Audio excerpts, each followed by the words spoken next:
బాల్య వివాహాల్లో మన తెలుగు రాష్ట్రాలు రెండో స్థానంలో ఉంటే మైనర్ ప్రేమ వివాహాల్లో మాత్రం మొదటి స్థానంలో ఉన్నాయి.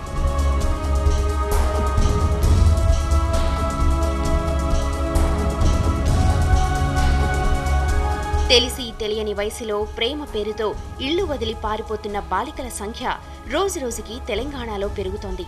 కనీసం 18 ఏళ్ల లోపు పెళ్లి చేసుకుంటే ఆ పెళ్లి చట్ట ప్రకారం చెల్లదని తెలియని వయసు వీరిది.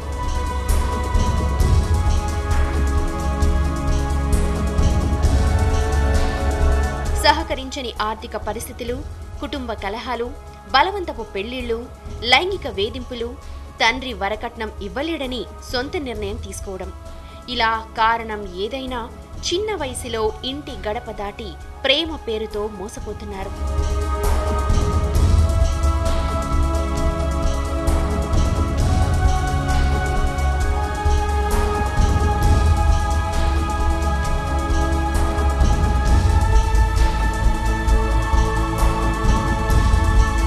తెలంగాణలోని కరీంనగర్లో ఇలాంటి కేసులు ఎక్కువగా నమోదవుతున్నాయి. తరువాత అనేక ఇబ్బందులకి గురై పోలీసుల ద్వారా మహిళా శిశు సంక్షేమ శాఖ నిర్వహిస్తున్న హోమ్స్ కి చేరుతున్నారు. కరీంనగర్లో స్వధార్ హోంలోని కొంతమంది ఆడపిల్లల్ని నవీన పలకరించింది.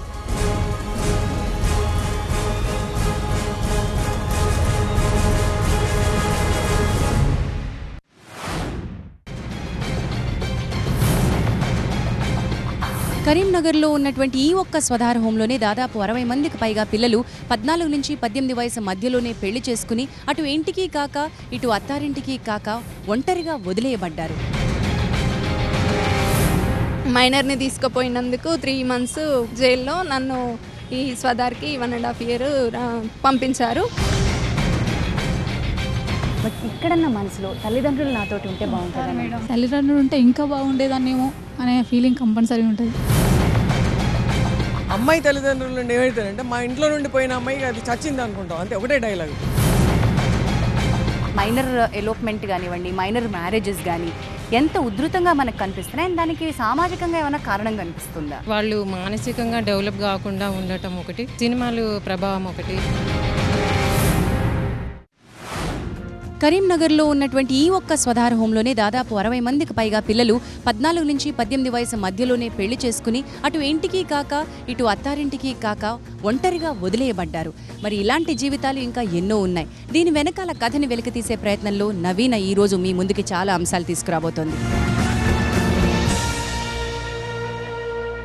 ఈరోజు వీళ్ళిద్దరూ కూడా ఒక మెసెంజర్స్లా మీ ముందున్నారు, ఒక గొప్ప సందేశం ఇవ్వడానికి మీ ముందున్నారు. వాళ్ళ లైఫ్లో ఎదుర్కొన్నటువంటి కష్టాలని వాళ్ళు తిరిగి ఏ రకంగా సరిదిద్దుకున్నారో, ఆ సమస్యల నుంచి వాళ్ళు నేర్చుకున్నది ఏంటో ఇంకో నలుగురికి చెప్పడానికి ధైర్యంగా ముందుకొచ్చారు. నా పేరు సౌజన్య, నాది లవ్ మ్యారేజ్.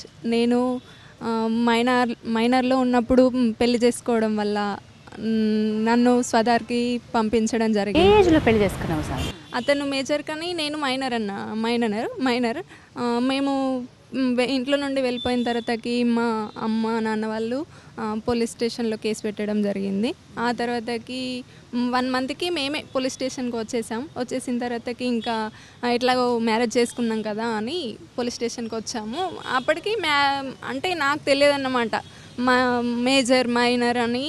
అప్పటికి ఇంకా అవగాహన లేని ఈ ఏజ్లో కూడా పోలీస్ వాళ్ళు ప్రొడక్షన్ ఉంటుందేమో అని చెప్పేసి పోలీస్ స్టేషన్ వచ్చాము. ఇంకా పోలీస్ స్టేషన్కి వచ్చిన తర్వాత అక్కడ ఎస్ఐ ఉమెన్ కానిస్టేబుల్ ఆమె నాకు ఇట్లా చెప్పింది, ఇట్లా చేసుకోవద్దమ్మా అని చెప్పిన తర్వాతకి మా పేరెంట్స్ 3 daysకి వచ్చారు. నేను పోలీస్ స్టేషన్కి వచ్చిన తర్వాతకి 3 daysకి వచ్చిన తర్వాత ఫస్ట్ డాడీ వాళ్ళని మా బిడ్డను తీసుకురావాలి, నేను తీసుకెళ్తా ఇంటికి అని చెప్పేసి అన్నాడు. 3 daysకి వచ్చిన తర్వాతకి ఇంకా నాకు ఏమొద్దు, ఇన్ని రోజులు పోయింది కదా అని చెప్పేసి అన్న తర్వాత ఏది నాన్న తీసుకెళ్ళనన్నారు?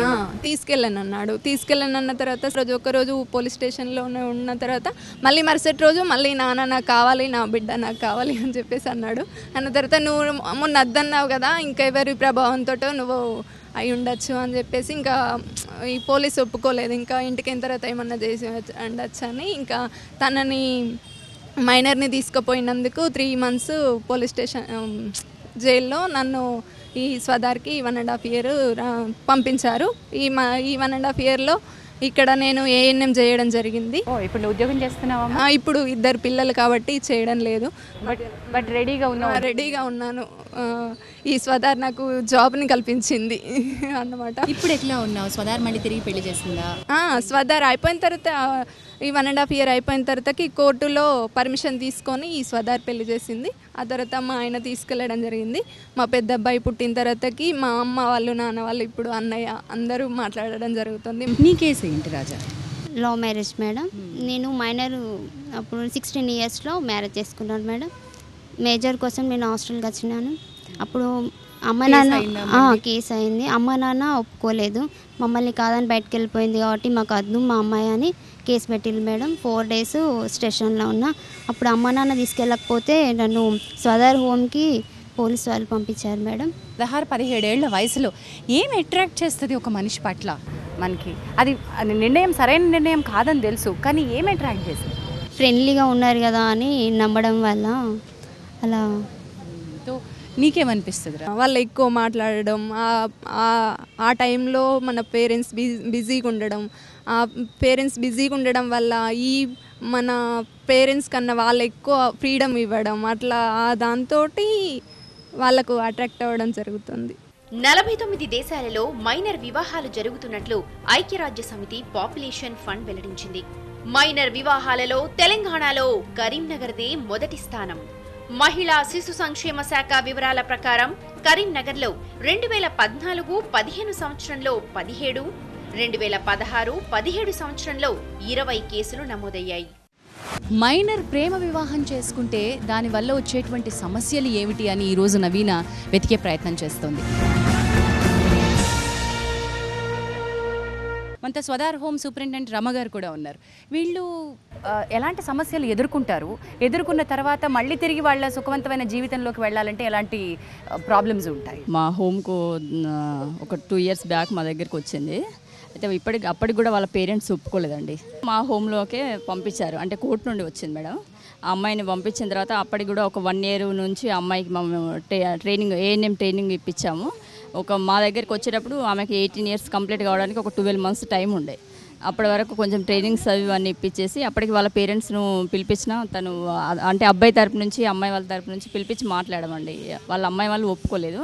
అప్పుడు మా ఎన్జిఓ తరపు నుంచి అమ్మాయికి పెళ్లి చేసాము. సో ఈ స్వదార్ హోమ్కి వచ్చిన తర్వాత వాళ్ళు ఎన్ని రోజులు ఇక్కడ ఉంటారు?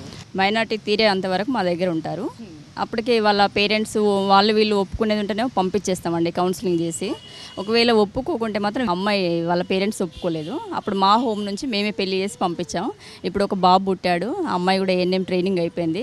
వాళ్ళ అత్తయ్య మామయ్యతో చాలా హ్యాపీగా ఉన్నారు. వండర్ఫుల్. భాగ్య బాగున్నావా? సో ఇప్పుడు నీకు ఒక కొడుకు కూడా ఉన్నాడు. మీ అత్త మామల? మా అత్తమ్మ మామయ్య. నమస్తే అండి. ఏ ఊరు రాని? ఇందుర్తి మేడం. ఏ వయసులో నువ్వు ప్రేమించి పెళ్లి చేసుకున్నావు? 17 years. నీకు 17 ఏళ్ళు అప్పుడే. అప్పటి చట్ట ప్రకారం పెళ్లి వయసు కాదు. అప్పుడు నీకు ఎలాంటి సమస్య వచ్చింది? చేసుకోవాలని ఉంది కానీ చైల్డ్ మ్యారేజ్ కాబట్టి అమ్మ వాళ్ళు ఒప్పుకోలేదు. ఇంట్లో నుండి గెంటేశారు. మా అమ్మ వాళ్ళు కేసు పెట్టారు. ఇట్లా తీసుకెళ్లారు, కిడ్నాప్ చేశారని కేసు పెట్టారు. అబ్బాయి మీద కేసు పెట్టారు. మేము వచ్చాము. తనని జైలుకి పంపించారు. నన్ను అమ్మ వాళ్ళ ఇంటికి వెళ్ళమని చెప్పారు. కాకపోతే అమ్మ వాళ్ళు ఒప్పుకోలేదు. నాకు ఇష్టం లేదు ఇంటికి వెళ్ళడం కూడా అని చెప్తే పోలీస్ వాళ్ళు ఈ స్వదార్ హోమ్కి తీసుకొచ్చారు. మైనార్టీ తీరే వరకు ఇక్కడే ఉన్నాను. 12 months ఇక్కడే ఉన్నాను. స్వదార్ హోమ్లో ఉన్నంత వరకు నువ్వేం చేస్తావు? స్టిచ్చింగ్ నేర్చుకున్నాను. తర్వాత నీ హస్బెండ్ పరిస్థితి ఏమైంది? పోలీస్ కేసు అయిందంట. అవును, కేసు అయింది. జైల్లోనే ఉన్నాడు. నేను ఇక్కడ తను బయటకు వచ్చిన తర్వాత మళ్ళీ మా అమ్మ కేసు కొట్టేసింది. తిరిగి మళ్ళీ పెళ్లి జరగడానికి ఎలా కుదిరింది? మీ అత్తమామలు ఎట్లా యాక్సెప్ట్ చేశారు? తను ఒప్పించాడు అబ్బాయి. వాళ్ళ అమ్మ వాళ్ళని ఒప్పించుకున్నాడు కానీ మా అమ్మ వాళ్ళు ఒప్పుకోలేదు నా పెళ్ళికి. ఇట్లా నేను ప్రేమించినాను మేడం ఇట్లా అని ఇక్కడికి వచ్చిన తర్వాత నా సమస్య వీళ్ళకి చెప్పాను. చెప్తే అబ్బాయిని పిలిపించారు. మైనార్టీ తీరిన తర్వాత ఆ అబ్బాయి వాళ్ళ పేరెంట్స్ పిలిపించి మరి ఇట్లా ప్రేమించుకున్నారు వీళ్ళు, మరి మేము పెళ్లి చేస్తారా చేయరా, మరి ఏమనుకుంటున్నారు, వీళ్ళ భవిష్యత్తు ఏంటని వీళ్ళు అడిగారు. అడిగితే సరే మేము ఒప్పుకుంటాము చేయండి అని చెప్తే వీళ్ళ పేరెంట్స్ ప్లేస్లో వీళ్ళుండి నాకు పెళ్లి చేశారు. ఓకే. మీ మామగారు కదా ఏం పని చేస్తారండి?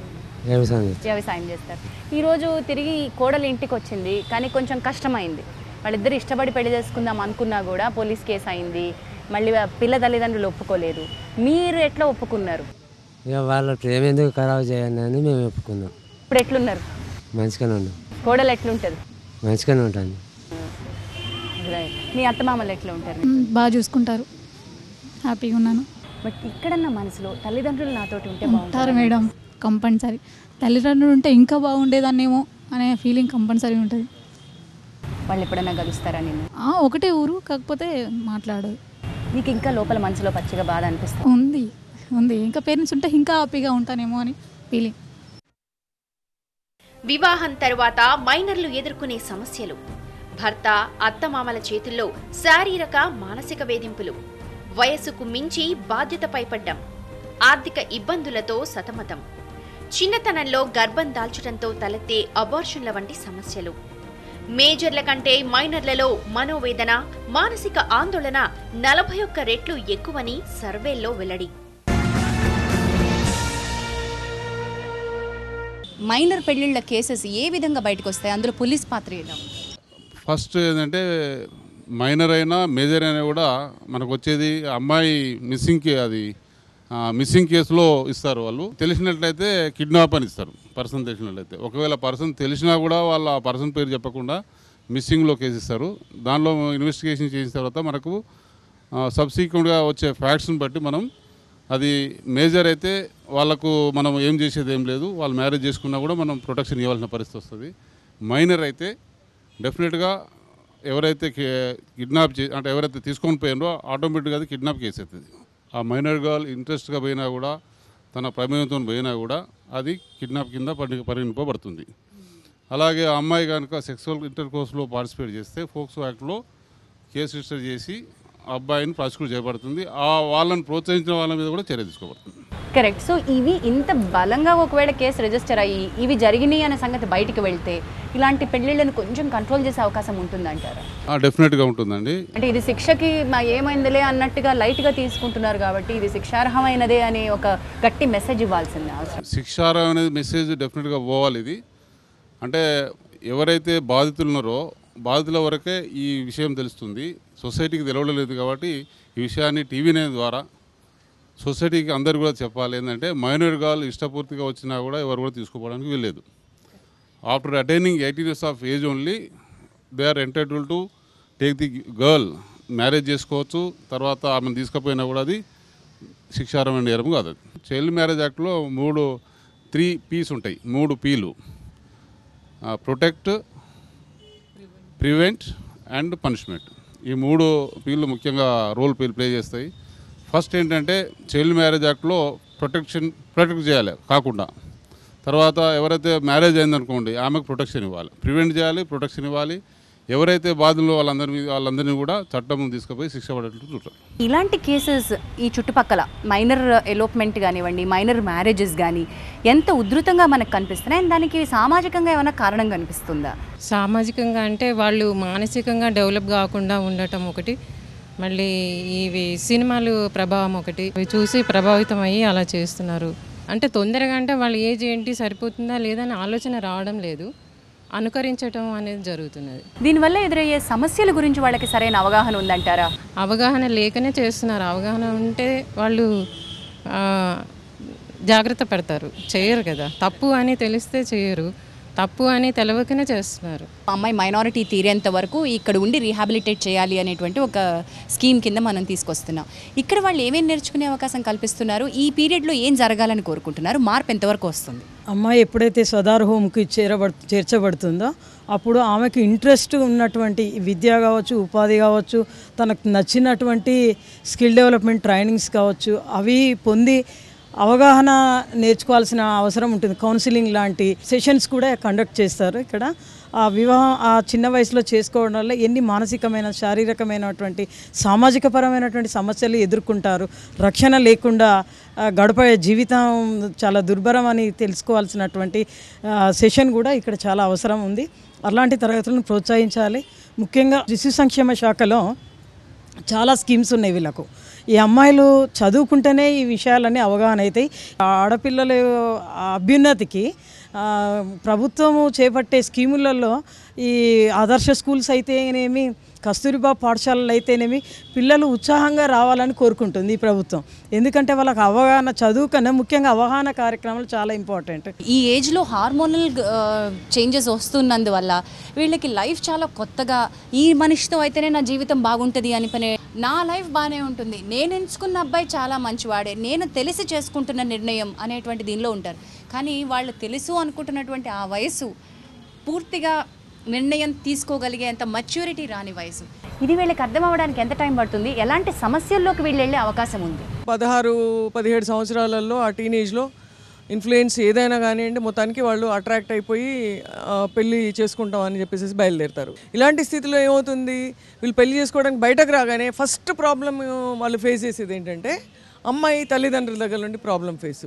అబ్బాయి తల్లిదండ్రుల దగ్గర నుండి ఏమి రాదు. అమ్మాయి తల్లిదండ్రుల నుండి ఏమవుతారంటే మా ఇంట్లో నుండి పోయిన అమ్మాయికి అది చచ్చింది అనుకుంటాం, అంతే, ఒకటే డైలాగు.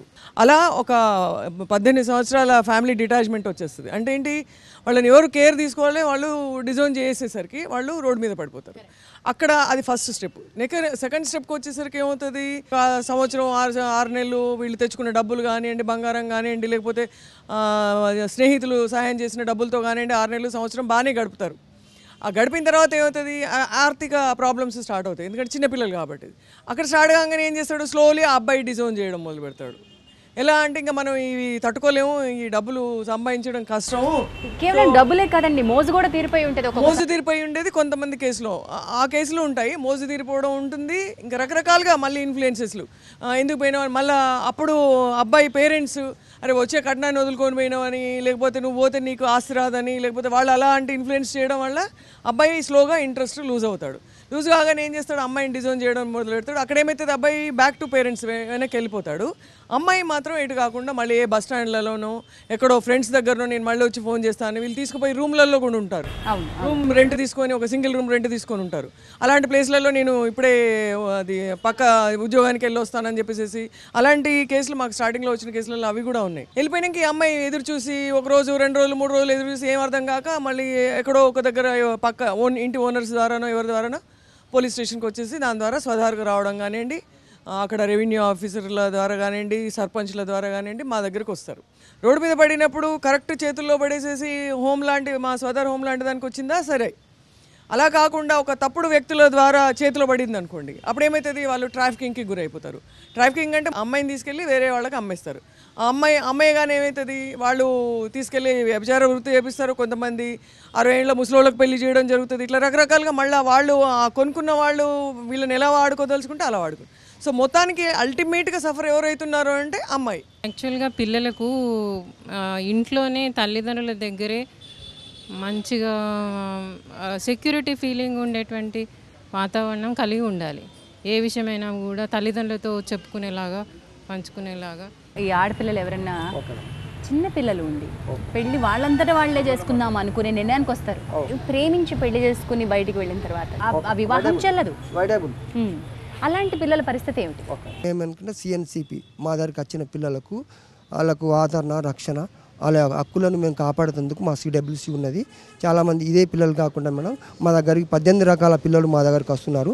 ప్రభుత్వం వారు కూడా ముందుకొచ్చి స్వచ్ఛంద సంస్థలు ఉన్న చట్టాలను ఇంప్లిమెంట్ చేయడంలో కొద్దిగా గవర్నమెంట్ చూసుకొని వాళ్ళకు చైల్డ్ మ్యారేజ్ విషయంలో కౌన్సిలింగ్ ఇచ్చి విలేజ్ లెవెల్లో, మండల్ లెవెల్లో, జిల్లా లెవెల్లో ప్రచారం చేయాలని ఒక జియో నంబరు 13 అని ఒకటి మన గవర్నమెంట్, ఆంధ్రప్రదేశ్ ఉమ్మడి గవర్నమెంట్ ఉన్నప్పుడు చేసింది మేడం. ఇది చాలా మంచి రూల్స్ ఉన్నాయి మేడం. దీంట్లో ఈ గైడ్లైన్ పాటిస్తే అందరికీ ప్రచారం జరుగుతుంది, వాళ్ళకు అవేర్నెస్ తీసుకురావాలి madam. Prevention is better than cure. జరిగిన తర్వాత కాదు, జరగక ముందు ప్రభుత్వం బాధ్యత ఉన్నది. దీని మీద విషయంలో కూడా జిల్లా కలెక్టర్ గారు రోల్ చాలా పెద్దగా ఉన్నది. ఇది దీంట్లో సిడిపోలు ఉన్నారు, ఆర్డీఓలు ఉన్నారు, మా ఎంఆర్ఓ ఉన్నారు, పోలీస్ డిపార్ట్మెంటు, అంగన్వాడీ టీచర్లు, సూపర్వైజర్లు కలిసి ప్రతి విలేజ్లో ఇలా జరగద్దని అవేర్నెస్ చెప్పడం అన్నది అది లోపించడం వల్ల ఇలాంటి సమస్యలు జరుగుతున్నాయి మేడం. ప్రభుత్వం ఇంప్లిమెంట్ చేసినటువంటి జీవోలను, పార్లమెంట్ చేసినటువంటి, అసెంబ్లీ చేసినటువంటి చట్టాలను ఇంప్లిమెంట్ చేయకపోవడం వల్లనే ఇలాంటి సమస్యలు జరుగుతున్నాయి మేడం. చిన్న వయసులోనే ప్రేమించి పెళ్లి చేసుకోవాలి అనుకుంటే అది చట్టపరమైనటువంటి వయోపరిమితి కంటే తక్కువ ఉంటే వచ్చే కష్ట నష్టాలని, సాధక బాధకాలని ఈరోజు మీ ముందు కళ్ళకు కట్టినట్టుగా తీసుకొచ్చింది నవీన. ఇక్కడున్న జీవితాలని ఎంత లోతుగా పరిశీలిస్తే మనకు అన్ని విషయాలు అర్థమవుతాయి. అన్ని రకాలుగా అవేర్నెస్ కల్పించాలి, పిల్లలకి కౌన్సిలింగ్ ఇవ్వాలి, ఎదిగే వయసులో వచ్చేటువంటి సహజమైనటువంటి భావనలకి, వారి మనసులో కలిగేటువంటి స్పందనలకి ఒక సరైన సమాధానం ఇవ్వగలిగితే అటు తల్లిదండ్రులు, స్కూల్లోని టీచర్స్, ఫ్రెండ్స్, ముఖ్యంగా మన మీడియా నుంచి అంటే సినిమాల నుంచి వచ్చేటువంటి సంకేతాలు గనక సరైన సంకేతాలు రాగలిగితే ఇంత పెద్ద సంఖ్యలో జరుగుతున్నటువంటి ఈ మైనర్ వివాహాలని మనం అరికట్టచ్చు. మైనర్ వివాహాల గురించి నవీన చేసిన ఎపిసోడ్పై మీ అభిప్రాయాలు తప్పకుండా మాకు తెలియజేయండి. మా చిరునామా Navina, care of TV9, plot number 97, road number 3, Banjara Hills, Hyderabad 34. Email navina@tv9.com. Website visit చేయండి www.tv9navina.com.